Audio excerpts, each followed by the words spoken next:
Hi, I'm Congressman Scott Perry. At the beginning of each week the Congress is in session, I send out a brief update about the bills the House of Representatives likely will consider.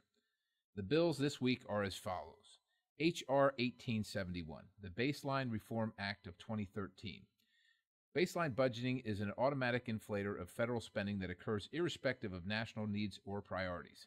This bill eliminates the assumption of automatic annual spending increases in the federal budget. H.R. 3470, the Taiwan Relations Act Affirmation and Naval Vessel Transfer Act of 2014, which would authorize the President to sell 4 naval vessels to Taiwan. Senate 404, the Green Mountain Lookout Heritage Protection Act, which amends the Washington State Wilderness Act of 1984 to specifically allow the operation and maintenance of Green Mountain Lookout. H.R. 4323, the Debbie Smith Reauthorization Act of 2014. The original Debbie Smith Act was authored after rape survivor Debbie Smith testified before Congress in June 2001 about using DNA evidence to solve rape cases.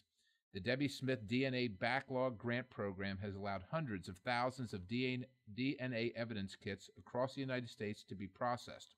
This bill would reauthorize the program for 5 years. H.R. 1872, the Budget and Accounting Transparency Act of 2014, which would require fair value accounting for federal credit programs such as Fannie Mae and Freddie Mac. This requires calculating the cost of federal credit programs that consider not only the borrowing cost of the federal government, but also the costs of market risk the federal government is incurring by issuing a loan or a loan guarantee.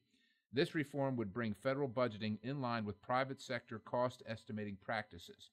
And finally, House Continuing Resolution 96, which would establish the budget for the United States government for fiscal year 2015 and sets forth the appropriate budgetary levels for fiscal years 2016 through 2024. If you have any questions or if I may be of assistance to you or your family in any way, please contact me at perry.house.gov. That's perry.house.gov. Again, this is Scott Perry, and I hope you have a fantastic week.